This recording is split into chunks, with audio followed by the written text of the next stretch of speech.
Olá, boa tarde. 13 ocorrências foram atendidas pela Defesa Civil de Manaus nesta quinta-feira devido à chuva que atingiu a capital desde a madrugada.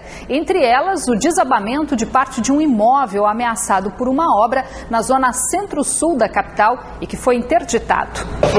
Os proprietários estavam dormindo e acordaram com o impacto do desabamento de parte do imóvel ao lado desta obra na rua Belo Horizonte, bairro Adrianópolis, na zona centro-sul de Manaus.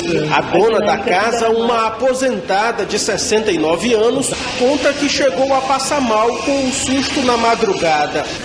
Até agora ainda estou tremendo, meu corpo. Para ela, a dor maior é de saber que deixa de contar com o conforto de casa.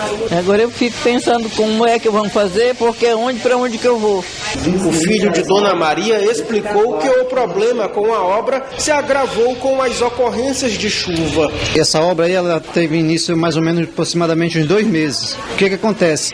Esse nível aí, ele foi cavado mais de 3 metros. Cavaram para debaixo do muro. Cavaram a casa de fora a fora, debaixo do muro. O muro ficou sem sustentação nenhuma.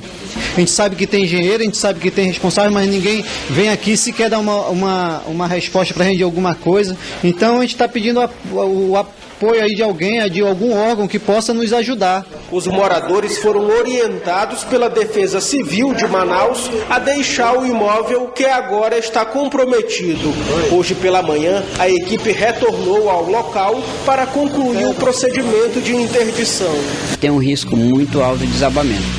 Eles fizeram a escavação e atingiu a casa lateral da sinistrada aqui. E agora a gente vai fazer uma avaliação, chamar o Impurbe aqui. A obra não apresenta a placa de licenciamento da Prefeitura, o que para a Defesa Civil da capital aponta irregularidade.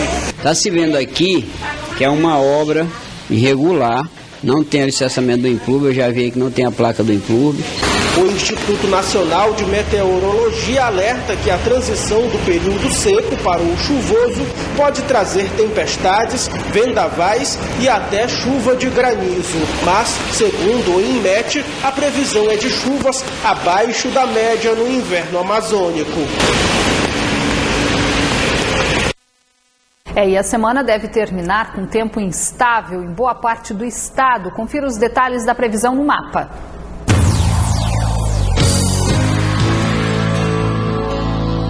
Em Canutama, a previsão é de tempo fechado, com possibilidade de chuviscos. Temperatura mínima será de 27 graus e a máxima chega aos 33 graus. Em Itamaraty, a sexta-feira terá muitas nuvens e também a previsão de chuva. As temperaturas variam entre 25 e 30 graus. Na capital, o tempo fica nublado, com muitas nuvens e possibilidade de chuva. Mínima de 25 e máxima de 31 graus.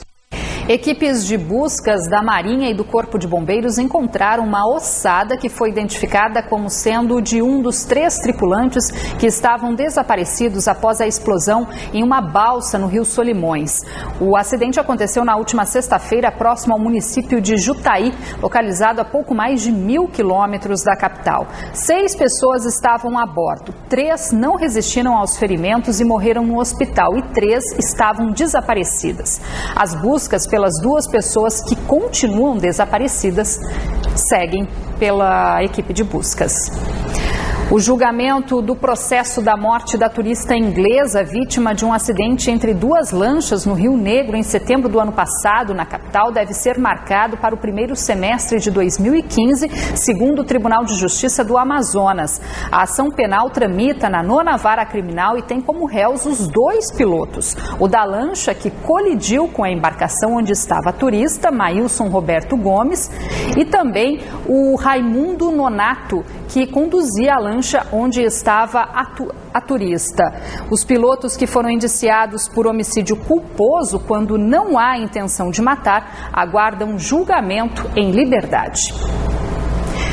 Esta semana terminou o prazo de transição do 9º dígito aqui no Amazonas, mas as ligações sem o número 9 ainda estão sendo completadas. Porém, os usuários já começam a ser alertados sobre a mudança por meio de mensagens gravadas. A mudança vale para todo o estado. O prazo de transição terminou na última terça-feira, de acordo com a Agência Nacional de Telecomunicações, Anatel. Os usuários que não discarem o 9º dígito receberão mensagens de orientação e as chamadas poderão ser completadas ou não até o dia 9 de fevereiro de 2015. Após essa fase, nenhuma chamada com os 8 dígitos atuais será completada. Ainda de acordo com a Anatel, poderá haver alguma instabilidade. Aplicativos das próprias operadoras e de outras plataformas disponíveis para smartphones podem ser usados para a atualização da agenda telefônica. A mudança já ocorre nos estados de São Paulo, Rio de Janeiro e Espírito Santo, além do Amazonas, Amapá, Pará e Roraima na região norte e Maranhão na região nordeste também devem se adequar à mudança. Nesses estados, para realizar uma ligação dentro da mesma área, o usuário terá que ter incluído o 9 antes do número de celular para o qual for ligar. Já a partir de outras áreas, deverá digitar o 0, o número da operadora de longa distância, o código de área e em seguida o 9 antes do número a ser chamado. O 9º dígito deve chegar a todo o país até o fim de 2016. Com o dólar mais alto, as agências de viagens já começam a registrar uma redução na procura por pacotes de férias internacionais. E com isso, os roteiros nacionais devem ficar mais movimentados nestas férias. Aos 81 anos, Dona Valdize, ou Dona Lai, como gosta de ser chamada, tem a vida que todo mundo sonha. Viajar é com ela mesmo. E a lista dos lugares que já conheceu é extensa. Para Miami, Orlando e a Disney. Aruba, Panamá, Rio Grande do Sul, Rio de Janeiro, São Paulo, e agora eu já conheço o Nordeste todo. Fortaleza, Natal, Belém, São Luís, conheço tudo isso. Acostumada a levar a bagagem e os netos para destinos internacionais, esse ano os planos foram outros. O passeio de férias será no Brasil mesmo, lá para as Bandas do Sul. Esse ano não deu uma viagem internacional? Não, esse ano não deu, porque eu viajo quase com toda a família. Então fica muito pesado para mim, muito alto o dólar está. Aí fizemos um cálculo, aí ficou muito alto e agora eu vou viajar para Santa Catarina, fim do ano. Estou viajando talvez dia 2 de janeiro, aí vou passar 15 dias. A aposentada é apenas uma das vítimas do dólar em alta, que tem mudado os planos de viagem de muita gente ao exterior. O proprietário desta agência de viagens confessa, o desestímulo com o aumento nas cotações da moeda americana mudou mesmo o comportamento de quem pensava em comprar pacotes de férias internacionais e agora está optando pelos voos domésticos. No momento, com a taxa cambial do jeito que está subindo a cada dia, os voos nacionais estão mais incentivados e as procuras é bem maior. Mas quem planejou as viagens com antecedência conseguiu bons preços. Nessa loja, em um shopping da capital, pacotes para Fortaleza, no Nordeste, e até para Miami, na Flórida, foram esgotados para o feriado da Consciência Negra na próxima semana. As últimas vagas são para o Rio de Janeiro e São Paulo. A proprietária dessa outra agência de viagens também segue otimista e conta que a demanda na segunda quinzena desse mês já deve começar para o carnaval. Então agora, novembro, nós estamos já recebendo solicitação, principalmente do carnaval.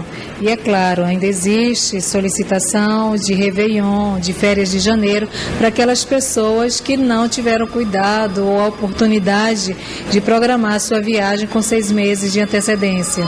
Uma novidade é que a partir de 2015, uma empresa começa a operar com voos diretos de Manaus a Aruba, a partir de $240, menos de R$1.000. O voo inaugural está previsto para o dia 14 de janeiro.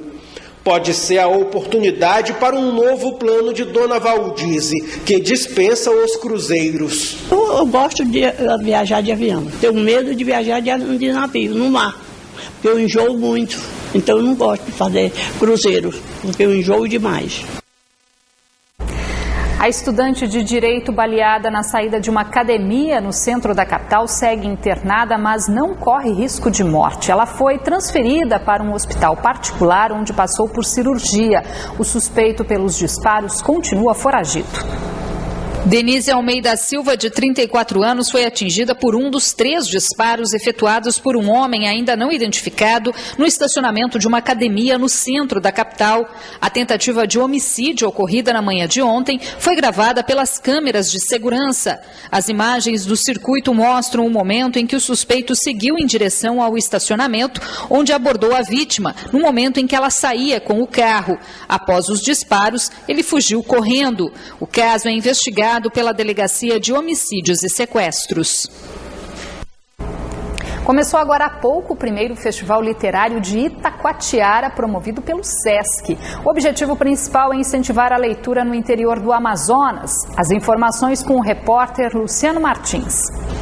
Olá, Rosimara, é isso mesmo. O SESC realiza, a partir de hoje, o primeiro festival literário no município de Itacoatiara. A gente conversa agora com o Tenório Teles, vai passar mais informações. Quem pode participar desse grande evento? O Festival de Itacoatiara é uma ação do SESC Amazonas e faz parte do seu projeto de interiorizar ações culturais. A população do município de Itacoatiara está convidada para tomar parte dessa programação. Nós esperamos uma participação maciça da juventude, dos estudantes, dos professores, dos pais e particularmente das pessoas que são apaixonadas pelo livro e pela leitura. O objetivo fundamental desse festival é exatamente levar para o município, para o interior do Amazonas, em especial a cidade de Itacoatiara, a programação cultural do SESC, que consta de movimentos de dança, atividade de teatro, de música e principalmente literatura.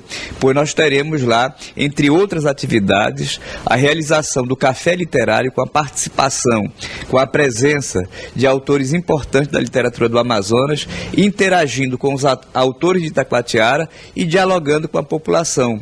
Isso vai acontecer no café todos os dias a partir das 17 horas até as 20 horas. São mesas temáticas, são sessões de autógrafos, debates, recitais, saraus, tudo com o objetivo de aproximar os leitores, de aproximar os jovens da palavra, da poesia, da arte, e tem evidentemente que a intenção de despertar o entusiasmo e formar novos leitores e, quem sabe, incentivar também a formação de novos escritores. Esse é o propósito, esse é o objetivo dessa programação e nós contamos muito com a participação de todos neste evento. Obrigado, Tenório, pelas informações. Luciano Martins para o Band Cidade. E agora atenção, estudantes beneficiados pelo Bolsa Universidade. O prazo para o recadastramento obrigatório termina nesta sexta-feira e quem não fizer será desligado do programa oferecido pela Prefeitura de Manaus. O recadastramento deve ser feito pela internet, no portal do bolsista. O endereço é bolsauniv.manaus.am.gov.br. De acordo com a coordenação do programa, essa é a segunda oportunidade de recadastramento e, por isso, a Prefeitura não vai prorrogar o prazo. O programa concede bolsas de estudo integrais e parciais de 75% e 75% e 50% de desconto no valor das mensalidades dos cursos de graduação. E amanhã, a Universidade do Estado do Amazonas realiza as provas do SIS, o Sistema de Ingresso Seriado. Vamos ao vivo conversar com o repórter Israel Ayasser. Boa noite, Israel. E a Maratona dos Candidatos ainda segue no fim de semana com a realização do vestibular 2014 para acesso ingresso 2015? É verdade, Rosimara, muito boa noite a todos que nos acompanham. É isso mesmo, pelo menos 84 mil estudantes devem fazer amanhã o Sistema de Ingresso Seriado, SIS, e no sábado e domingo o vestibular. Quem traz os detalhes é a gerente da Comissão do Vestibular e do SIS, Adriana Silveira. Muito boa noite. Adriana, é importante que o candidato saiba o local da prova e isso está disponível no site, né? Boa noite. Sim, o local de prova está disponível no site da UEA, www.uea.edu.br, para que o candidato compareça tanto para as provas de acompanhamento 1, 2 e 3 do SIS, quanto para as provas do vestibular. Professora, qual a orientação para os candidatos que vão disputar o CIS amanhã? Bom, nós temos algumas dicas. Primeiro é chegar no horário. Então, a gente sugere que chegue em torno do meio-dia, principalmente em virtude do trânsito, porque às 12h50 no horário de Manaus, os portões serão fechados. Ok, e no sábado e domingo no vestibular, como é que vai funcionar? O horário de fechamento dos portões é o mesmo, tanto nessa sexta-feira para o CIS, quanto no sábado e domingo para o vestibular. O que difere é o horário de prova. No CIS, o candidato tem 5 horas para realizar a prova, e no sábado e domingo no vestibular tem 4 horas de realização de provas. Mesmo em locais do interior que tem um horário diferenciado, vai obedecer ao horário de Manaus? É verdade. Sempre vai prevalecer o horário de Manaus. Ok, professora, para encerrar, quando é que vai sair o resultado final? O resultado final das 6.650 vagas que vão ser disponibilizadas, tanto o vestibular quanto o CIS, acontecerá no dia 7 de janeiro de 2015. Quantas vagas? 6.650 para vagas aqui para o curso da capital quanto no interior do estado. Muito obrigado. Rosimara, volto com você. A polícia da capital prendeu nesta quinta-feira um peruano acusado de extorsão no centro de Manaus. O peruano Juan Dignidad Cieza, de 31 anos, que trabalha como carregador no porto da Manaus Moderna, foi preso nesta manhã, depois de extorquir uma vítima. De acordo com a polícia, o peruano combinava um valor com o cliente, mas ao chegar no local para deixar a mercadoria, ele pediu um valor diferente e ainda ameaçava as vítimas caso o valor não fosse pago. Alguns carregadores que se passam por carregadores, eles cometem extorsão lá, eles cobram um certo preço pelo trabalho. Quando eles vão entregar a mercadoria que eles carregaram, eles passam a exigir um outro preço, um preço exorbitante. Então a vítima fica totalmente constrangida a pagar porque ele ameaça ou bater na pessoa ou quebrar o objeto. E foi o que aconteceu com esse rapaz no dia de hoje. Ele contratou por R$5 um serviço, quando foi deixar no carro ele disse que era 50 ou a vítima pagaria os 50, ou ele iria bater na vítima, ou então ia quebrar o objeto, que era uma madeira para artesanato que ele estava carregando. O peruano foi preso em flagrante pelo crime de extorsão e será encaminhado ainda hoje para a cadeia pública Raimundo Vidal Pessoa. Agora ele vai ser recolhido à cadeia e vai correr um inquérito em 10 dias. Esse inquérito vai terminar as investigações a respeito desse fato. E vai chegar às mãos do juiz. O juiz vai decidir se converte em preventiva ou se ele vai responder em liberdade. Um pesquisador do Instituto Nacional de Pesquisas da Amazônia desenvolveu um purificador de água movido a energia solar. Foram 2 anos de pesquisas até chegar ao produto final. Quem conta como iniciou essa história é o repórter Luciano Martins. O projeto para a purificação da água por meio da energia solar iniciou da necessidade em tribos indígenas do interior da Amazônia que sofriam com a falta de água potável. Em 2005, 11 indígenas da etnia Deni, do rio Xerunã, do município de Itamaraty, morreram após ingerir água do rio. A ideia foi deste missionário alemão que trabalha no Brasil há 36 anos. Mas foi a parceria com o pesquisador, também alemão, no INPA, que deu início às pesquisas para desenvolver um produto que purificasse a água do rio. Eu estava meio desesperado, o governo não vinha. Aí sabia que tem aqui um doutor da Alemanha, né, aqui no INPA, né, perguntei. Eu contei a história, disse, rapaz, tem aqui um secador de madeira que ele estava fazendo, né? Senão a gente precisa de água boa. Aí ele começou a fazer a pesquisa com essas lâmpadas ultravioletas, né?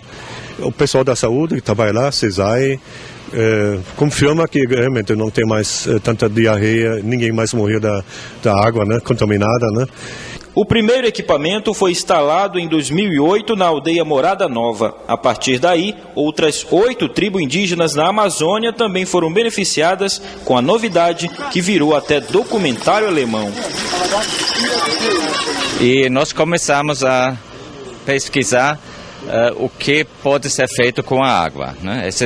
Essa pesquisa demorou 2 anos e nós chegamos a esse equipamento que nós estamos agora já é instalado nos DENI em 10 ou em 8 aldeias foram 10 equipamentos instalados lá. O sistema é simples, a água do rio é bombeada para a caixa d'água, onde passa por um filtro que retira sedimentos como areia ou barro. Depois vem o processo de purificação com a ajuda de uma lâmpada. Ainda de acordo com o pesquisador, foram realizados exames em laboratórios para verificar a qualidade da água. A água tem que ser transparente, né? Porque nós passamos a água dentro de um tubo onde tem uma lâmpada a luz ultravioleta. Essa luz ultravioleta, ela acaba com as bactérias, os germes, ela mata isso, né? E a água que sai desse tubo é 100% ou 99% puro, sem problema de doença, né, de levar doenças. É mais um exemplo de projeto sustentável que une conhecimento e recursos naturais para levar água potável aos locais mais remotos da imensa região amazônica. Uma boa noite, até amanhã.